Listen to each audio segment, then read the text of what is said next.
persuade me. Shine a light, he about to reveal everything in the dark. Shine a light, he about to expose everything in the dark. Shine a light, he about to reveal everything in the dark. Shine a light, you about to see them demons in the dark.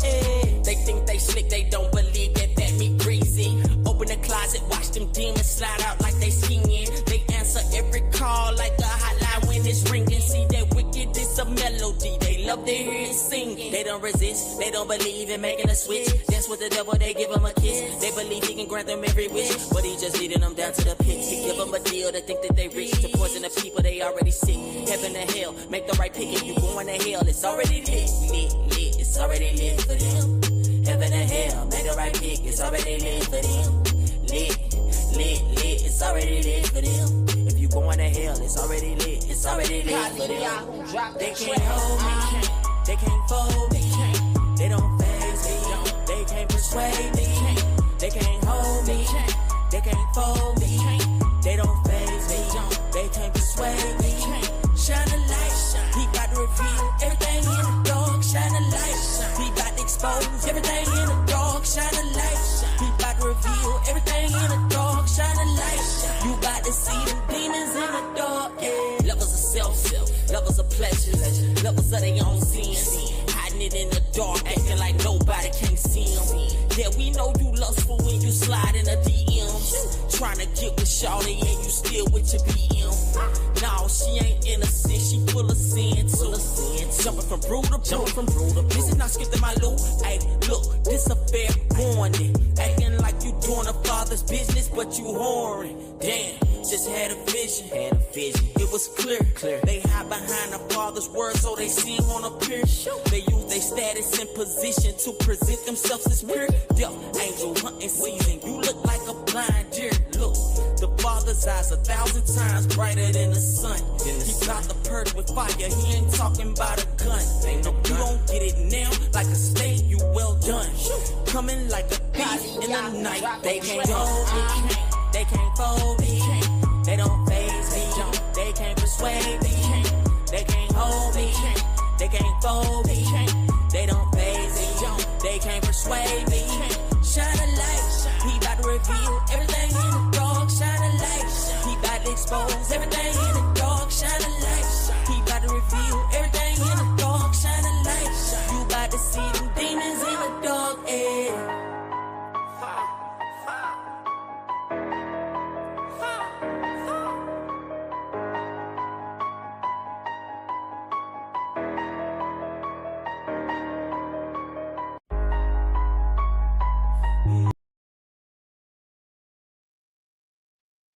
Hey, Shalom, Shalom. Want to say Kahala, Yahweh, Bashem Mashiach, Yahweh Shai, all praises to the Most High.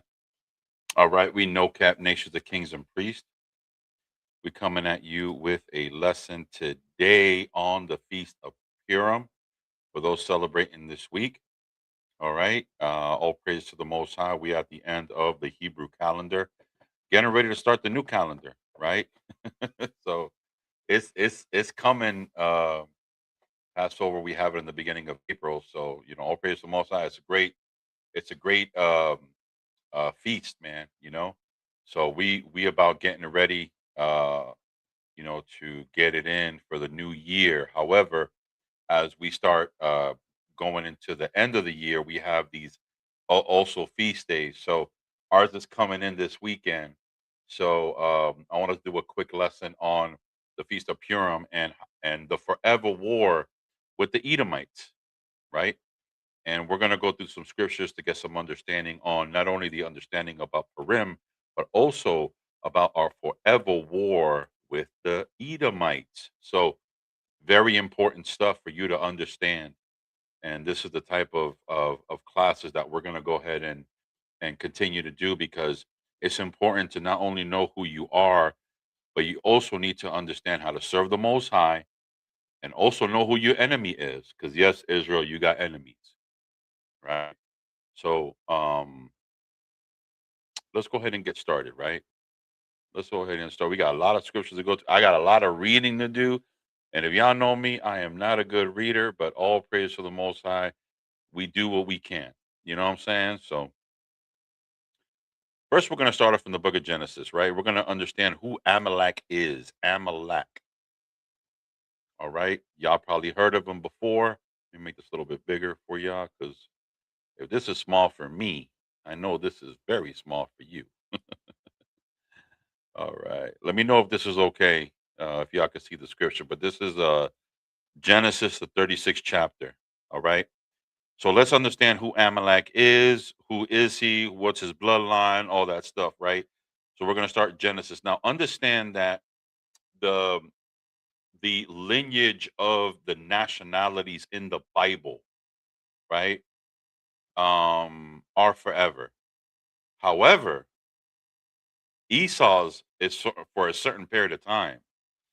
And in the book of Esdras, it says that that Esau is the end of this world, and Jacob is the world that followeth. Last I checked, this is not the world of Jacob, as you can see all the evil that's going on in the world today. So if Esau's still ruling today, that means he's still here. Okay. So that's simple logic, right? So if it's simple logic that Esau is still here, guess what? He's ruling and he has a nationality. All right. Now, who is he? This is the book of Genesis, chapter 36 and verse 1. Now, these are the generations of Esau, who is Edom. Okay. Jump down to verse 9. And it says, and these are the generations of Esau, the father of the Edomites in Mount Seir. Okay. These are the names of Esau's son, Eliphaz, the son of Adah, the wife of Esau, Reuel, the son of Bathsheba, the wife of Esau. Okay, so now we see the wives. The sons of Eliphaz were Teman. You're going to see Teman a lot in the scripture, especially when you read Job, when you read Genesis, you see Teman a lot. Teman is a son of Esau, right? Omar, right? Zepho, Gataman, and Kamatz. And Timan, the concubine of Eliphaz, Esau's son, and she bare Eliphaz Amalek. You see that? Okay. These were the sons of Adah, Esau's wife. Okay. Let me jump down to verse 16. Duke Korath, Duke Gadamoth, Duke Amalek. These are the dukes that came out of Ephesus in the land of Edom. These were the sons of Adah. Okay. So understand that the Amalekites or Amaleks or the Amalekites are from the lineage of Esau. Okay. Let's go to another scripture, the book of Exodus. All right. The books of the Salakia, book of Exodus. I don't want chapter 12. I want chapter 17. And we're going to start at verse 8. Y'all all right out there? Y'all can see my screen. Y'all can hear me okay? All right, let me do one of these with y'all. All right, what's this? Let me do one of these with y'all.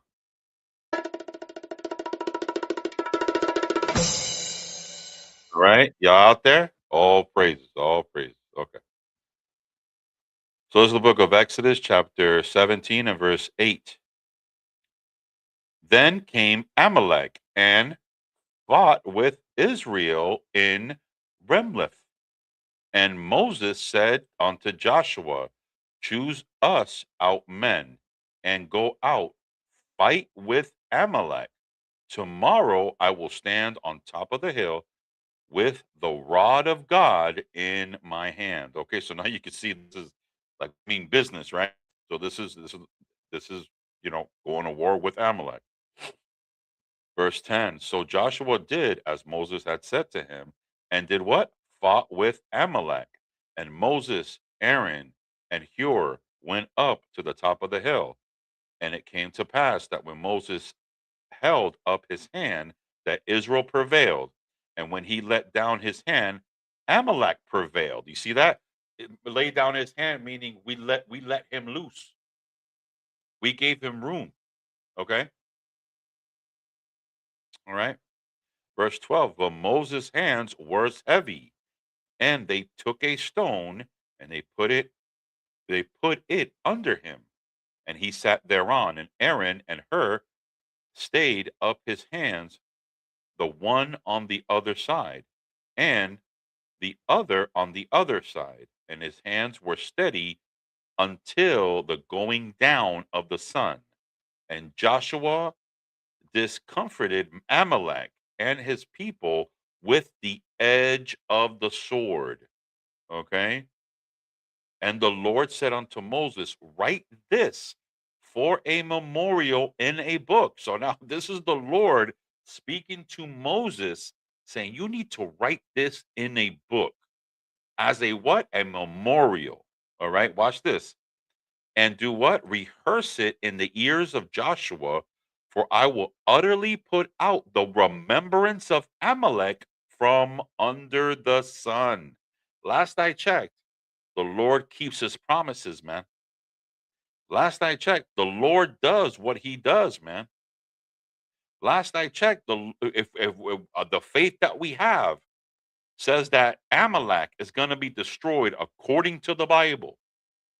Okay? Verse 15. And Moses built an altar and called the name of it Yahweh, for he said, because the Lord has sworn that the Lord will have war with Amalek from generation to generation. That means forever, y'all. That means forever. So now we understand that this is a mortal enemy unto the children of Israel, unto the sons of God. Okay. And a mortal enemy for the Lord. Okay. Now let's go to the book of Numbers. Go to the book of Numbers, chapter 24, and we're going to start at verse 20. All right. This is the book of Numbers, chapter 24, and verse 20. And he looked on Amalek. He looked up his parable and said, Amalek was the first of all nations, but his latter end shall be that he shall perish forever. Now, when it says first, it's only talking about the first nations that came against us. Okay. In addition, it says shall that he that shall be perished forever. Okay. And he looked on the Canaanites and took up this parable and said, strong is thy dwelling place, and thou puttest thy neck in a rock. Nevertheless, the Canaanite shall be washed until ashore shall carry thee away captive, meaning Asher, Assyria. And he took up the parable and said, alas, who shall live when God does this? And the ship shall come from the coast of Chinnim, and shall afflict Ashur, and shall afflict Eber, and he also shall perish forever. And Balaam rose up and went and returned to his place, and Balak also went to his place. So this is a prophecy about Amalek. Understand this, okay? Watch this. Let's go to Deuteronomy. Deuteronomy 25 and verse 17. And it reads, remember Amalek did unto thee by the way when ye were come forth out of Egypt, how he met thee by the way and smote the hindmost of thee, even all they that were feeble behind thee, when thou wast faint and weary, and he feared not God. Now, meaning he attacked us when we were coming out of Egypt. That's a crazy part too. Like y'all talking about all these Gentiles that came to us from Egypt that were saved. What about when Amalek attacked us? How about them? I guess, I guess they don't count, right? But anyways, um, verse 19. Therefore it shall be when the Lord thy God have given thee rest from thy enemies round about in the land which the Lord thy God giveth thee for an inheritance to possess it, that thou shalt blot out the remembrance of Amalek from under heaven, and thou shalt not forget it. Understand, this was supposed to be so. Okay? Let's go to the New Testament. Revelation chapter 2 and verse 9. Understand who these guys say that they are.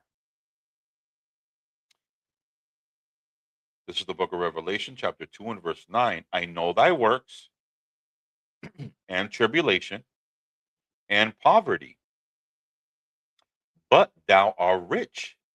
And I know the blasphemy of them which say they are Jews and are not, but are the synagogue of Satan. Now, when it says synagogue of Satan, that means they got a church. That means they have a dwelling place that they have. They have rituals in that place. They have paganism rituals in that place. If you notice the cultures that they push are the exact opposite of what the children of Israel push. Okay.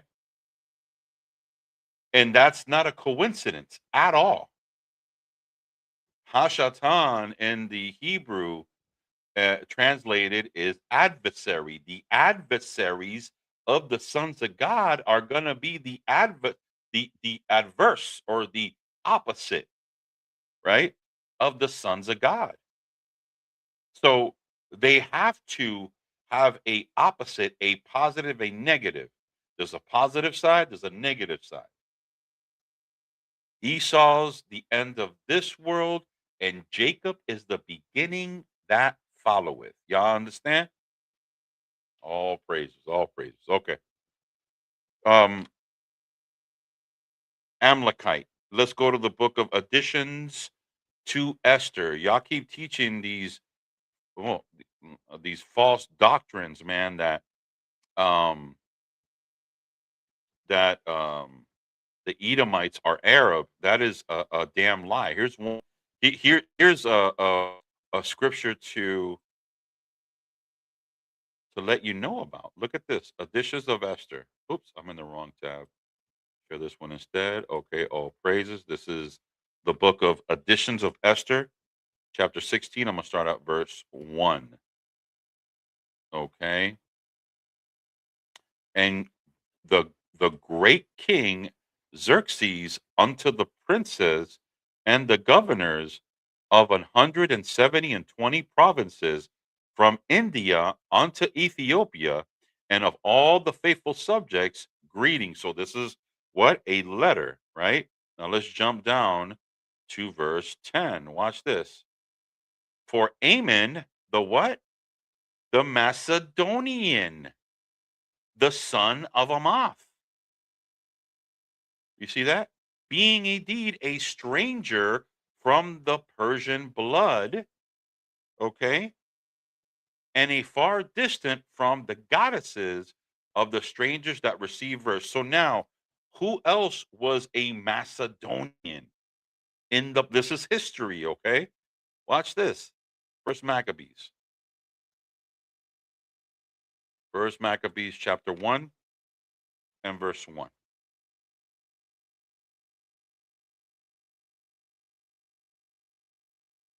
And it happened after Alexander, son of Philip, the what? The Macedonian, who came out of the land of Chittim, that had smitten Darius the king of the Persians, of the Medes, that he reigned in his stead, the what? The first over Greece. And when you look up Macedonian, that goes back to the Grecians, and that goes back to who? The Amalekites, who are what? Edomites. Okay. So I don't want to hear no Arab. Esau's the Arab man. Look, that's dead. Okay, that is absolutely dead. If you believe, okay, if as a matter of fact, it's the battle of Esau. There's a battle of Esau right now gonna happen. Okay, if you think it's the white man, if you think it's the Arab man, there's a battle right now. If Esau's ruling the world, who's gonna win? Okay, all right, all right, all right. From there, let's go to the book of Esther. All right. So now we're going to Salakia, no. Let's go to the book of Samuel. First Samuel. First Samuel. First Samuel 15. Now y'all talk about uh First Samuel 15 and verse 1. Watch this.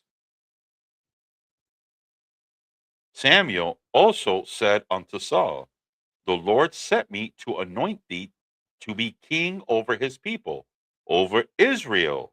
Now therefore hearken thou unto my voice of the words of the Lord. Okay? So now we're going to kind of understand what he means here.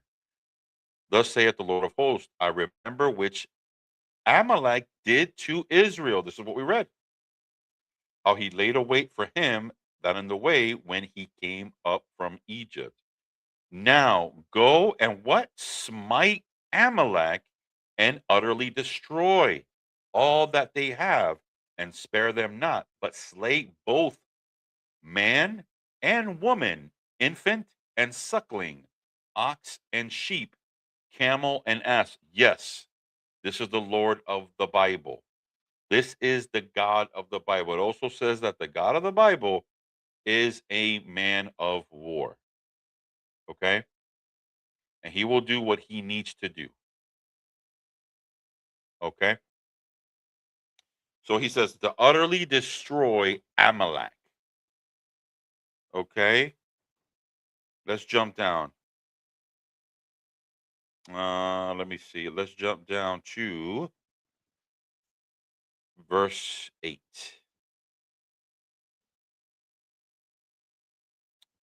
Verse 8.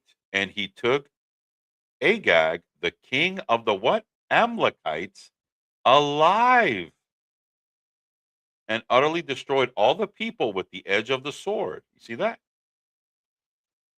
But Saul and the people spared Agag and the best of the sheep and the oxen and the fatlings and all the lambs and all that was good, and would not utterly destroy them, but everything that was vile and refused that they destroyed utterly. So he did not want to destroy. He liked the riches.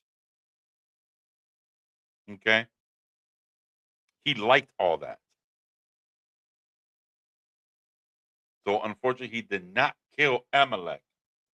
And we see today, for those who have ears to see and ears to hear and eyes to see, you will see today why that should have happened in those times. Nonetheless, this is all in the doing of the Lord, right? And that day shall come. Before we go there, let's jump back to Esther. Okay. Let's go to Esther. And I want chapter 2. Okay. Chapter 2. And we'll just start at the top and then we'll kind of take it from there. Okay. Let me see. Okay. All praises. All praises. So this is the book of Esther, chapter 2 and verse 1. After these things, when the wrath of the king Artaxerxes was appraised, he remembered Vashti and what she had done and what was decreed against her.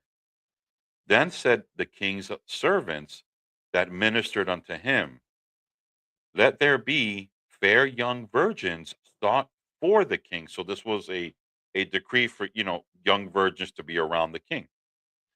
And let the king appoint officers in all provinces of his kingdoms, that they may gather together all the fair young virgins unto Shoshan the palace, to the house of the woman, unto the custody of Heg, the king's chamberlain, keeper of the women, and let their things be purification be given them, and let the maiden which pleaseth the king be queen instead of Vashti, and the thing pleased the king, and he did so. Now Hushan, the place where the certain Jew, whose name was Mordecai, the son of Ajar, the son of Shammai, the son of Kish, a Benjamite, okay, who had been carried away from Jerusalem with the captivity which had been carried away with Jericho, king of Judah, whom Nebuchadnezzar, the king of Babylon, have carried away. And he brought up Hadash, that is Esther, his uncle's daughter, for she had neither father nor mother, and the maid was fair and beautiful, whom Mordecai, when her father and mother were dead, took for his own daughter. And that's a law.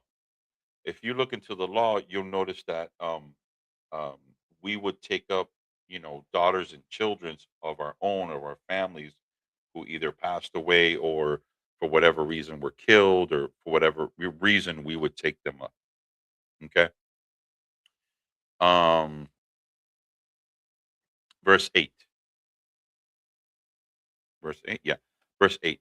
So it came to pass when the king's commandment and decree was heard, when the many maidens were gathered together unto Shohan the palace, to the custody of Haggai, that Esther was brought also unto the king's house to the custody of Haggai, keeper of the women.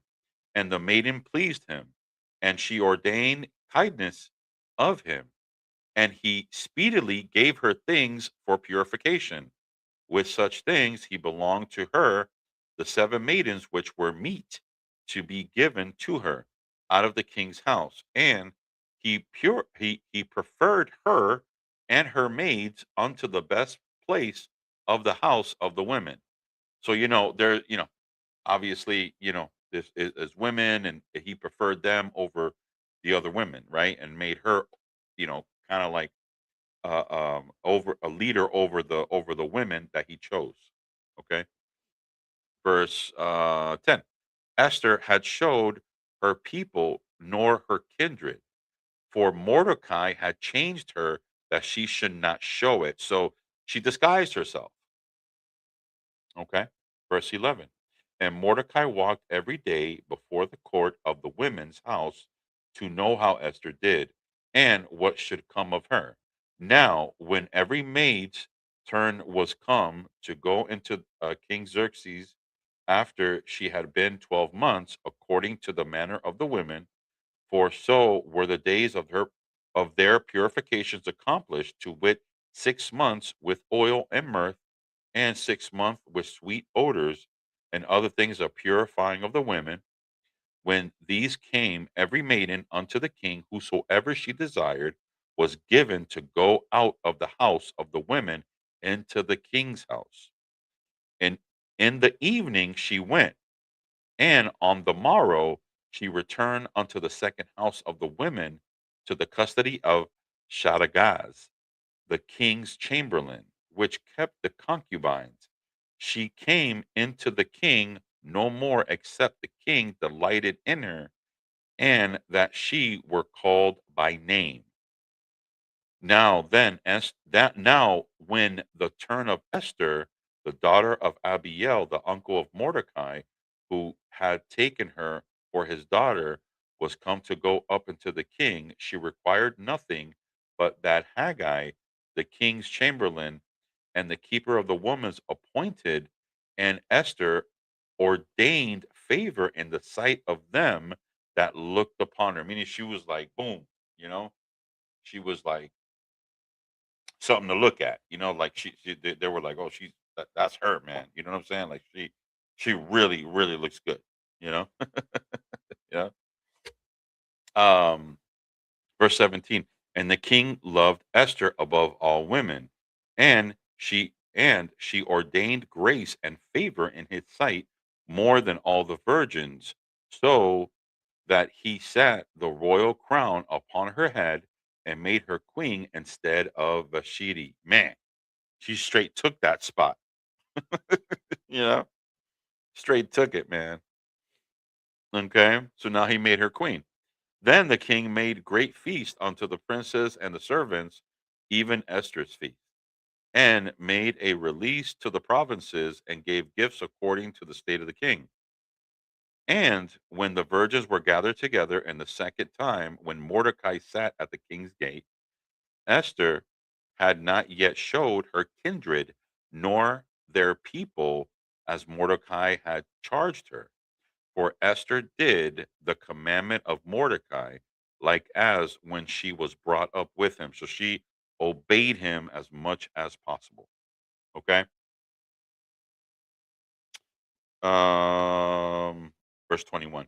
In those days, while Mordecai sat in the king's gate, two of the king's chamberlains, Bigthan, Tarish, of those which kept the door, were wroth and sought to lay hand on King Xerxes. And the thing was known to Mordecai, who told it to Esther the queen, and Esther certified the king thereof in Mordecai's name. And when the inquisition was made of the matter, it was found out, therefore, they were both hanged on a tree, and it was written in the book of the Chronicles of the King. So basically, he found out about, you know, this plot to kill the king, and then boom, man, those dudes got hung, right? They got hung, man, right? Uh, so now we at chapter 3. Okay, chapter 3. As a matter of fact, we're going to, yeah, let's do that. Chapter 3. Oh, you know what? Let's go to the editions of Esther. Editions of Esther. Salaklia.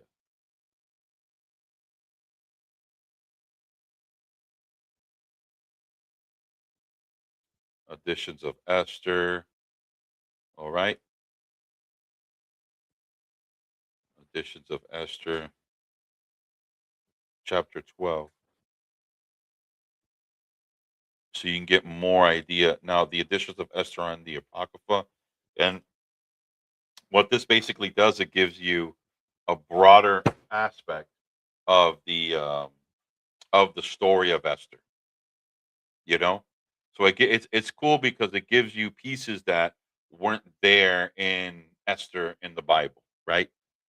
And it's cool because it gives it to you, but it also shines a light to more of the story. All right, it doesn't take away from it at all. It actually, like it says, it's just an addition of. So this is Additions of Esther, chapter 12, verse 1. And Mordecai took his rest in the court of Gabath and Tarath, the two eunuchs of the king, and the keepers of the palace. And he heard their deuces, and searched out their purposes, and learned that they were out, and laid hands on Xerxes the king, and so certified the king of them. Then the king examined the two eunuchs, and after that they had confessed, they were strangled. So understand that, you know, when they confessed to they were gonna, murder the king. That's how they got unalived. Verse 4. Then the king made a record of these things, and Mordecai also wrote thereof. So the king commanded Mordecai to serve in the court, and for his rewarded of him. You see that? So because of what Mordecai did, he was rewarded. Okay. And we didn't read that in Esther, right? Now watch this. Howbeit Aman, the son of Amazias the Agagite. Remember, the Agagite is a is an Amalek. Okay, so Ammon is an Edomite. Howbeit the Ammonite son of Adabias the Agagite, who was in great honor with the king, sought to molest Mordecai and his people because of the two eunuch kings. So Ammon was the one who plotted against the king that he was serving, and Mordecai found out. So now Ammon, he can't stand Mordecai, right? Like a whole plot thing happening, right? All praises. Let's go back to Esther chapter 3. Okay. Esther chapter 3. All right. Hopefully you can see my screen. If you cannot see my screen,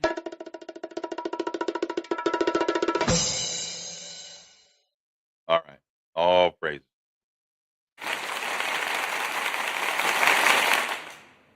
All right. All praises. All right. This is Esther chapter 3 and verse 1. After these things did King Xerxes promote Haman, the son of Hamadiah the Agagite, and advanced him and set his seat above the princes that were with him. And all the king's servants that were in the king's gate bowed and revered Haman, for the king had so commanded concerning him. But Mordecai bowed not, nor did him reverence, because Mordecai already knew, bro, you was slithering fool, man. You know what I'm saying? And I'm not gonna bow down. I don't bow. I bow to no man.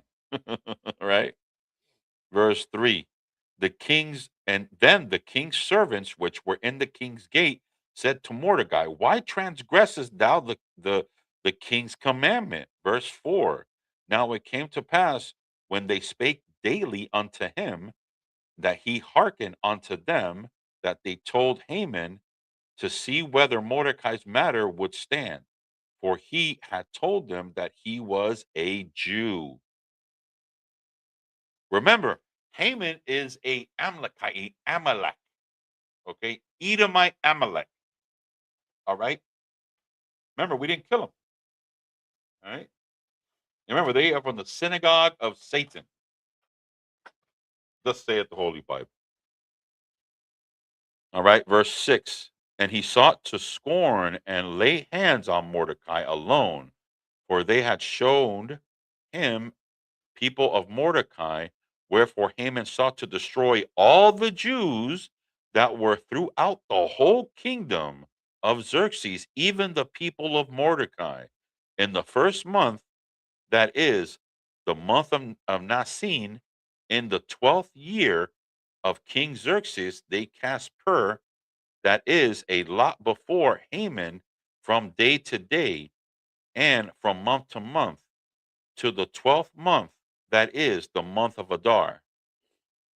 And Haman said unto the king Xerxes, there is a certain people scattered abroad that and dispersed among the people in all the provinces of the kingdom, and their laws are diverse from all people. Neither keep they the king's laws. Therefore, it is not for the king's profit to suffer them. If it please the king, let it be written that they must maybe be destroyed, and I would pay 10,000 talents of silver to the hands of those who have charge of business to bring it to the king's treasuries. Man, so not only that, it's like he Haman created like a hunting ground, and those who hunted and killed us, they would pay the king. Crazy work. It's like it's like, you ever see an invasive species? They would hunt them down and they'll pay you to hunt them down. That's basically what's happening. All right. Verse 10. And the king took his ring from his hand and gave it to Haman, the son of Hamadath the Agagite, the Jews' enemy. And the king said unto Haman, the silver is given to thee, the people also do with them as seemeth good to thee. So he blessed them, man, right? Then the king's scribes called on the 13th day of the first month, that there was written according to all that Haman had commanded unto the king's lieutenants and to the governors that were over every province and the rulers of every people and every province according to the writing thereof, and to every people after their language, in the name of the king Xerxes, was it written and sealed with the king's ring. That means there's a stamp on it, man, right? And the letters, and the letters were sent to the post unto the king's provinces to destroy and kill and to cause to perish all the Jews, both young, old, little children, women, in one day, even upon the 13th day of the 12th month, which is the month of Adar, and to take the spoils and for a prey. The copy of the writing of the commandment was given to every province, was published unto all the people, that they should be ready against that day. The post went out, being hastened by the king's commandment, and a decree was given unto Hushashan the palace, and the king and the king and Haman sat down to drink, but the city Hushashan was expelled. Sorry, Salakia, perplexed. All right,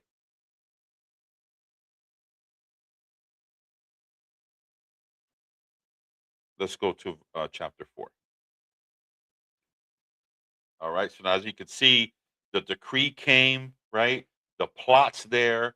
They want to kill us and vanquish us, man. Like no other people. Like there's none of us existing anymore, right? Crazy work, crazy work. All right. Chapter 4, verse 1. And when Mordecai perceived all that was done, Mordecai rent his clothes and put on sackcloth and ashes and went out into the midst of the city and cried with a loud voice and a bitter cry. And it came even before the king's gate, for none might have entered the king's gate and clothes with sackcloth.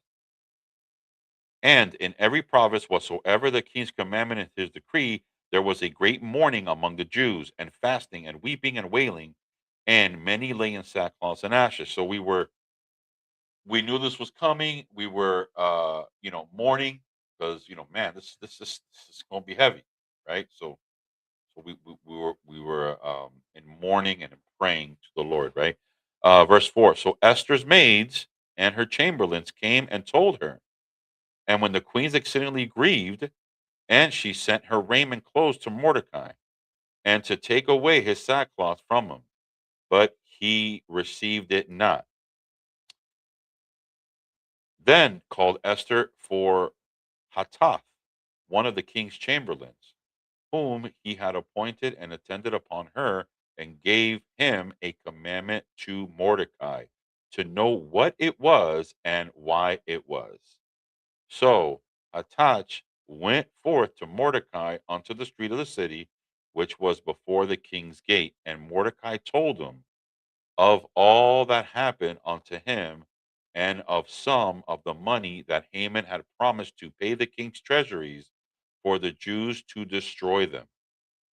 Verse 8.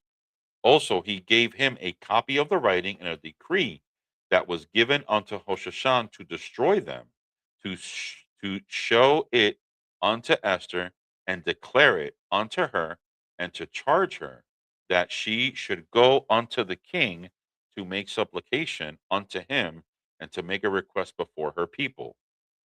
And Hattach came and told Esther the words of Mordecai.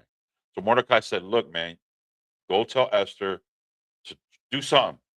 You know, do something to either prevent this or something, man, right?" Verse 11. Then the king's servants and the people of the king's provinces do know whatsoever whether a man or woman shall come unto the king unto the inner court, who is not called, there is one law of his to point him to death, except such whom the king shall hold out the golden scepter, that he may live. But I have not been called to come in unto the kings these 30 days. And they told Mordecai Esther's words. Then Mordecai commanded to answer Esther, think not with thyself that thou shalt escape the king's house more than all the Jews. So don't think like this ain't you either. You know, they're going to find out you're a Jew and they're going to kill you too. All right. Verse 14. For if thou although holdest thy peace at this time, then shall the enlargement and the deliverance arise to the Jews from all the place. But thou and thy father's house shall be destroyed. And who knoweth whether thou art to come into the kingdom for such a time as this? Verse 15.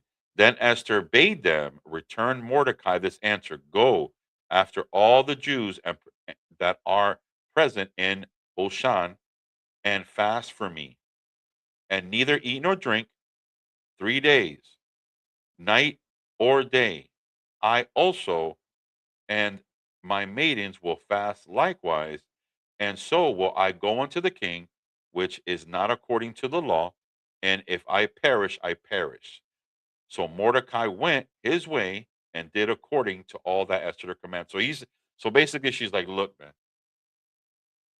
th- let's go ahead and fast and pray, not eating, not drinking, okay?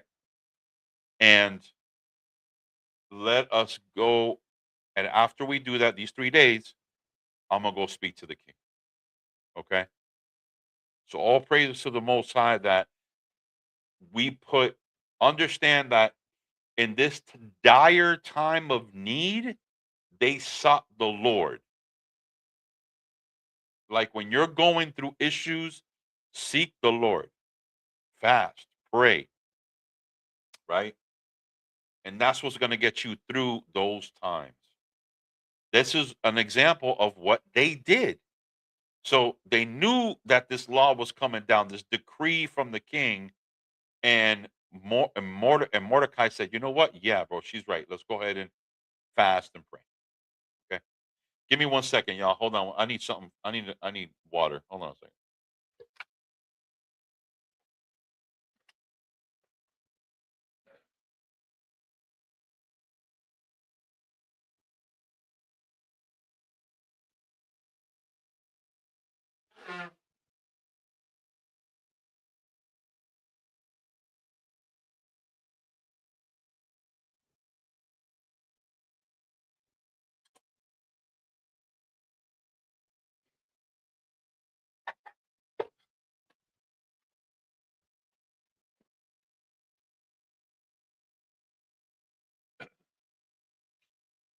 Salakia, y'all. Y'all gotta forgive me. I haven't read this much in a long time. Supposed to have my reader here, but my reader stood me up today. Oh, praises to the Most High. All right, where we at? Verse or chapter 5. Okay.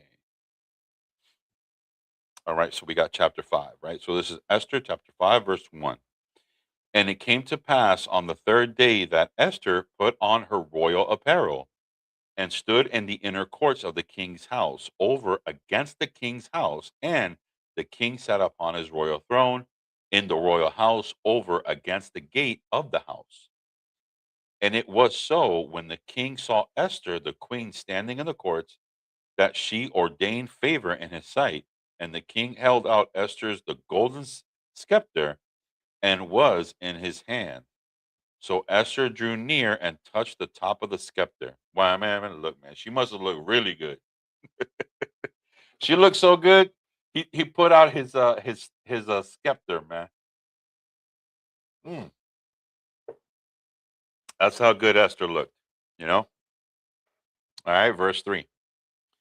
Then said the king unto her, What wilt thou, Queen Esther, and what thy request?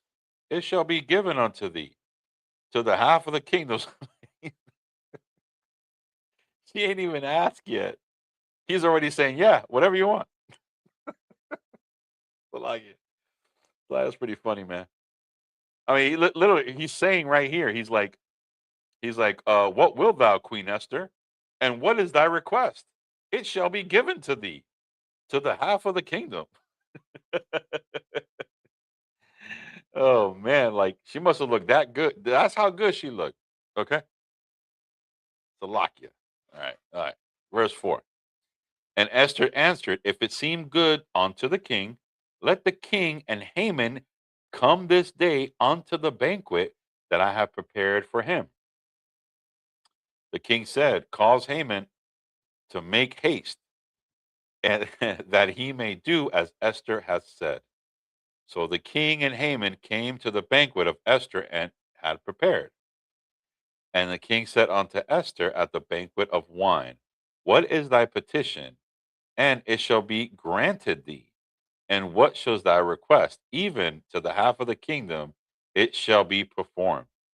And then answered Esther and said, my petition is, my request is, if I found favor in thy sight of the king, and if it please the king to grant my petition, to perform my request, let the king and Haman come to the banquet that I shall prepare them, and I will do tomorrow as the king has said. Verse 9. Then Haman forth that day joyful and glad, with a glad heart. But when Haman saw Mordecai in the king's gate, he stood not up, nor moved him. He was full of indignation against Mordecai, of course, because he didn't do what he wanted Mordecai to do, right? Like, damn, look at this dude, man. This dude's right, like, right? Nevertheless, Haman refrained himself, and when he came home, he sent and called his friends and Zeresh, his wife. And Haman told them the glory of his riches and the multitude of his children, and all the things wherein the king had promoted him, and how he advanced him above the princes and the servants of the king. And Haman said, moreover, yea, Esther the queen did let no man come in with the king unto the banquet that she prepared, but myself. And tomorrow I am invited unto her also with the king. So remember, he don't know she's a Jew. Okay. Haman does not know that Esther's a Jew. So he's like, man, the queen, uh, uh, uh, you know, she invited me to this banquet. Okay. Verse 13. Yet all this availeth me nothing, so long as I see Mordecai the Jew sitting in the king's gate. Then Zeresh, his wife, and his friends unto him, let a gallows made of the 50 cubits high, and tomorrow speak thou unto the king that Mordecai may be hanged thereof. Then go thou in the merry with the king unto the banquet.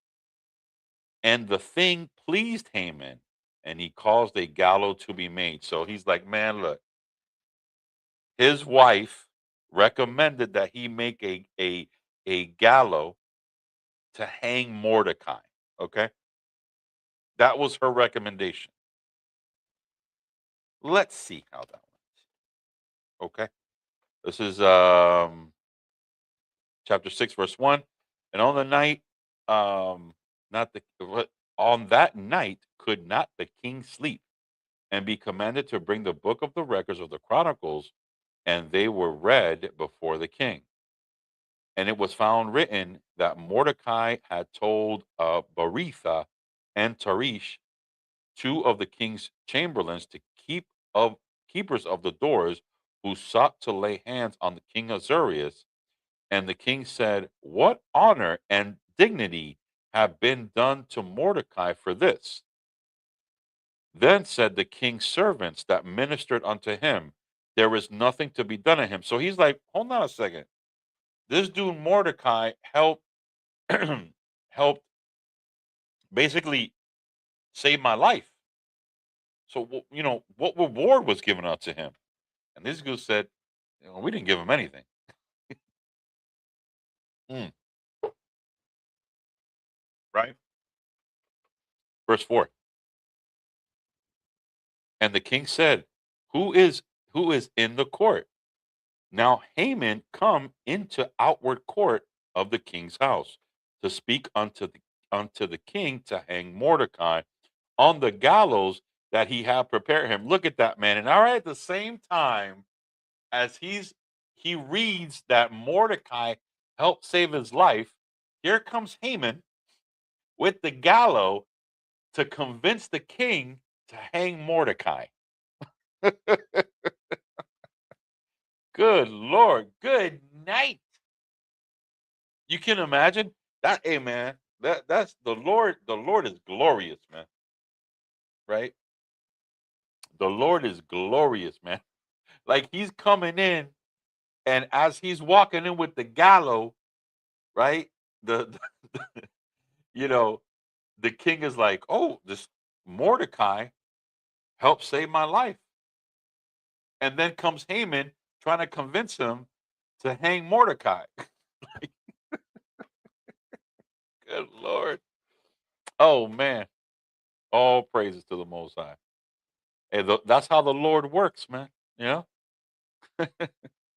Verse 5. And the king's servant said unto him, Behold, Haman standeth in the court. And the king said, Let him come in. So Haman came in, and the king said unto him, What shall be done unto the man whom the king delighteth to honor? Now Haman thought in his heart, To whom would the king delight to honor me than to myself? Man, he's just some prideful dude, man, right?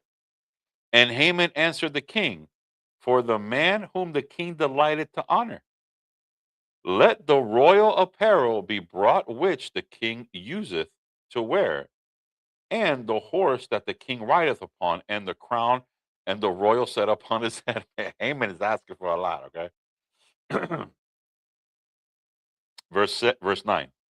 And let this apparel be the horse delivered unto the hand of one of the king's most noblest princes, and that they may array the man withal whom the king delighted to honor, and to bring him horseback throughout the streets of the city, and proclaim before him, Thus shall it be done to the man whom the king delighted to honor. Verse 10. The king said unto Haman, Make haste and take the apparel of the horse, and as thou hast said, and do even so to Mordecai the Jew.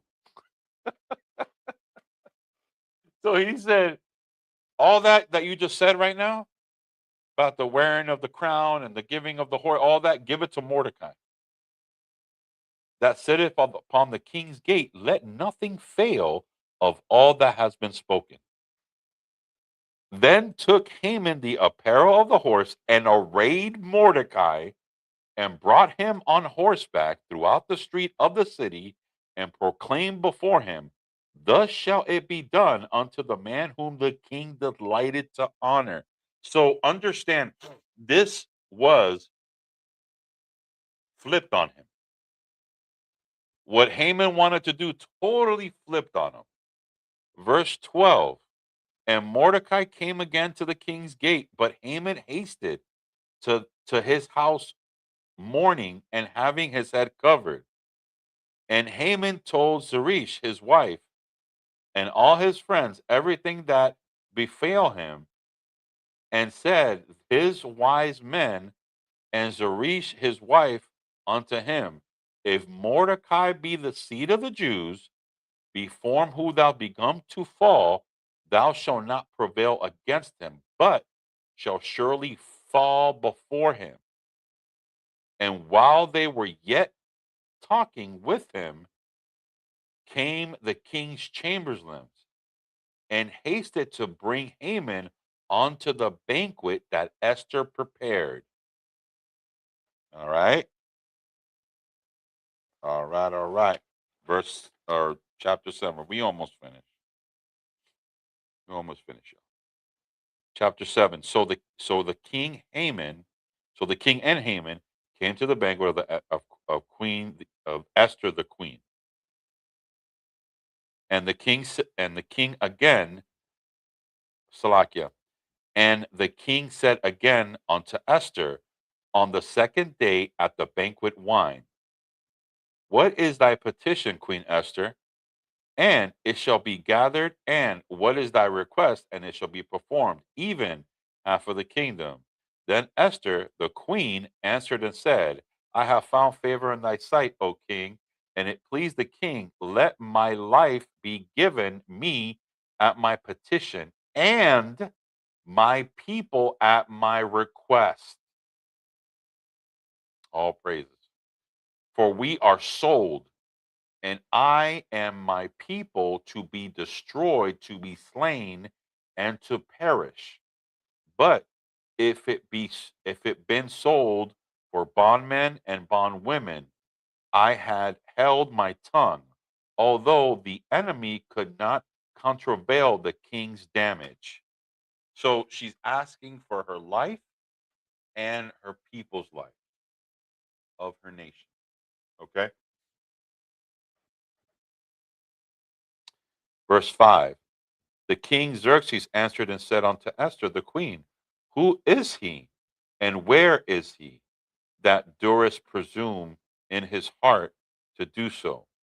And Esther said, The adversary and the enemy is this wicked Haman. Then Haman was afraid before the king and the queen. And the king, arising from the banquet of his wine in his wrath, went up to the palace garden. And Haman stood up to make request for his life to Esther the queen, for he saw that there was evil determined against him by the king. So he already was like, man, I'm about to die, right? Verse 8. Then the king returned out of the place and the garden and the banquet wine, and Haman was fallen upon the bed wherein Esther was. And then said the king, Will he force the queen also before me in my house? As the word out of the king's mouth, they covered Haman's face. On harbor, one of the chairmen said before the king, Behold also the gallows 50 cubits high, which Haman had made for Mordecai, who said, or like who had spoken good before the king, standing in the house of Haman. Then the king said, Hang him thereon. So they hanged Haman on the gallows that he had prepared for Mordecai. Then was the king's wrath uh, pacified. Man, so the the gallows that they prepared for Mordecai, he was hanged on it. Haman was hanged on it. Okay, man, woo, that was crazy. So now watch this. This is chapter 8. Chapter 8. On that day did the king Xerxes give the house of Haman, the Jews' enemies, unto Esther the queen, and Mordecai came before the king. For Esther had told what he had done her. And and the king took off his ring, which he had taken from Haman, and gave it unto Mordecai. And Esther set Mordecai over the house of Haman. So now he is a king over his province. Okay. And Esther spake yet again before the king, and fell down at his feet, and besought him with tears to put away the mischief of Haman the Agagite, and his device that he had devised against the Jews. Because remember, that law is still there. The law of killing all the Jews are still there. Okay. Verse 4. Then the king held out a golden scepter toward Esther. So Esther arose and stood before the king, and said, If it please the king, and if I have found favor in thy sight, and the thing seem right before the king, and I be pleasing in his eyes, let it be written in reverse the letters diverse by Haman and the son of Hamagah the Agagite, which he wrote to destroy the Jews which are in the king's province. Verse 6. For how can I endure to see the evil that shall come unto my people, or how can I endure to see the destruction of my kindred? I wish we all felt that today. Salakia. Verse 7. Then King Xerxes said unto Esther, the queen, and Mordecai, the Jew, behold, I have given Esther the house of Haman, and him they have hung upon the gallows, because he laid his hand upon the Jews. Write ye for the Jews, as it liketh you in the king's name, and seal it with the king's ring. For it is written which is written in the king's name, and sealed with the king's ring. May no man reverse. Then the king's scribes called that time the third month, that is the month of Sivian. On the third and 20th day thereof, it was written according to all that Mordecai commanded unto the Jews, and the lieutenants and the deputies and the rulers in the provinces are all from India into Ethiopia, 127 provinces, unto every province according to that is written, and unto every people after their language, and to the Jews according to their writings and according to their language. And it wrote King Xerxes the name, and sealed it with the king's rings, and sent the letters in the post on horsebacks, and riders on mules, camels, and on dormiges, wherein the kings granted the Jews which were in every city to gather themselves together, and stand their lives to destroy, to slay, and to cause to perish all the power of the people and the province that would assault them, with little ones and women's, to take the spoil for a prey.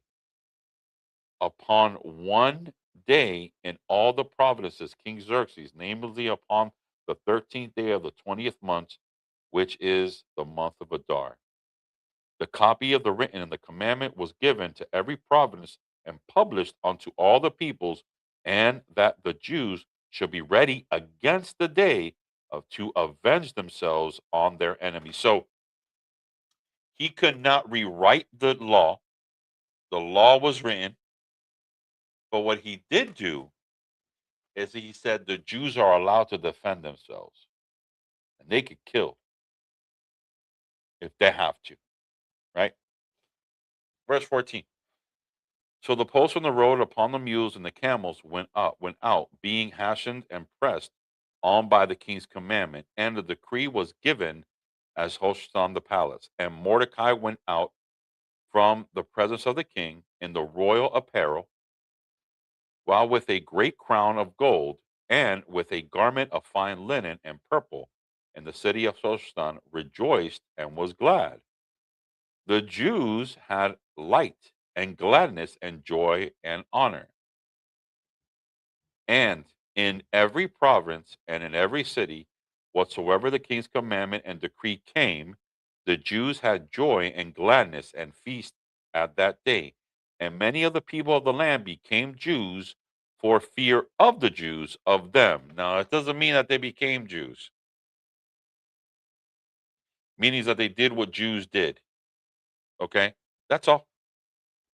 How do we know that? Let's continue to the next chapter, because that doesn't mean everybody's going to be a Jew.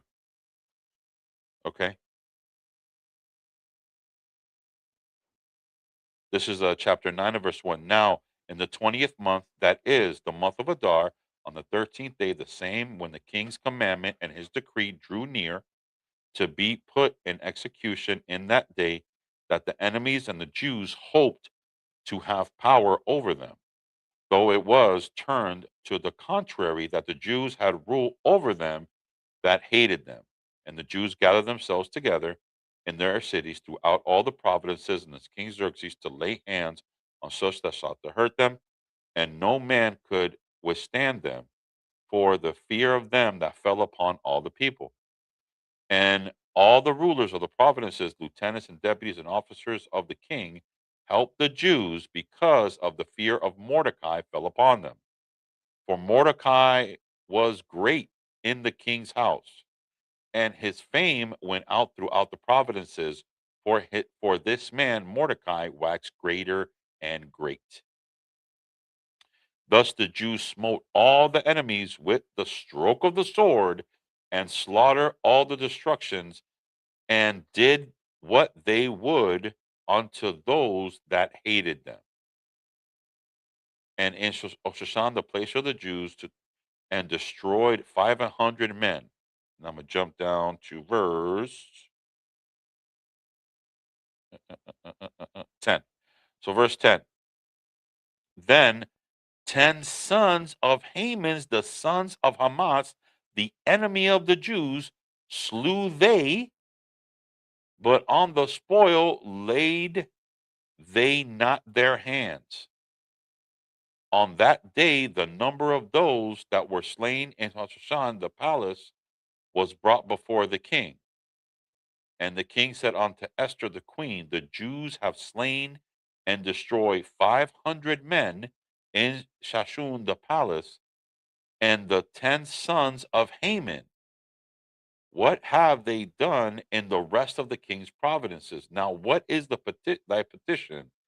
And it shall be granted unto thee, or what is thy further? And it shall be done. And Esther, if it please the king, let it be granted to the Jews which are in Shushan unto tomorrow, also according unto this day's decree, and let Haman's 10 sons be hanged in the gallows. So she was like, look, we killed all these men who try to kill us. There's one more thing I need. Let's hang all Haman's 10 sons. Verse 14. And the king commanded it so be done. And it declared was given unto Hushashan, and they hanged Haman's 10 sons. For the Jews that were in Hushashan gathered themselves together on the 14th day also of the month of Adar, and showed 100, and they later pray unto the hands. Man, it's crazy. Crazy. Okay?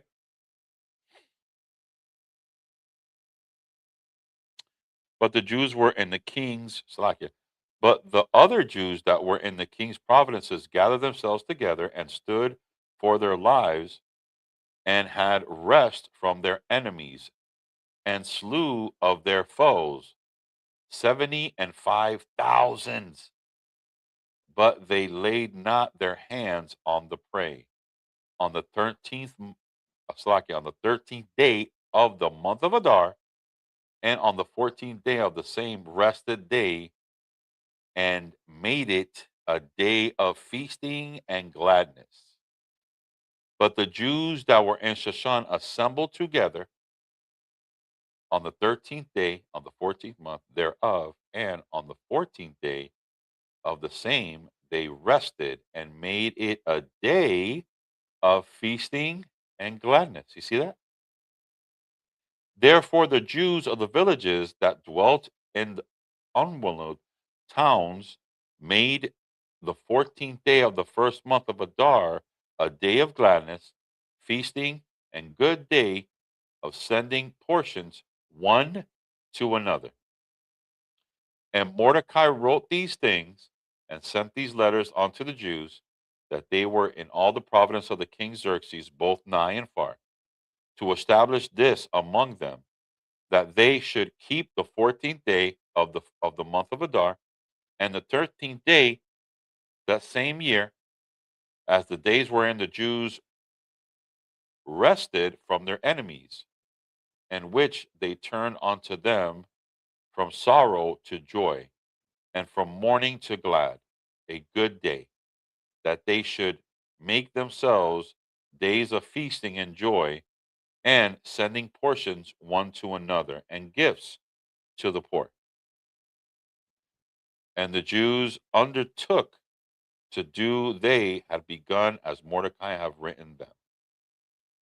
Because Haman, the sons of Hammedatha, the Agagite, the enemy of the Jews, had devised against the Jews to destroy and to cast that is, a lot, to consume them and destroy them.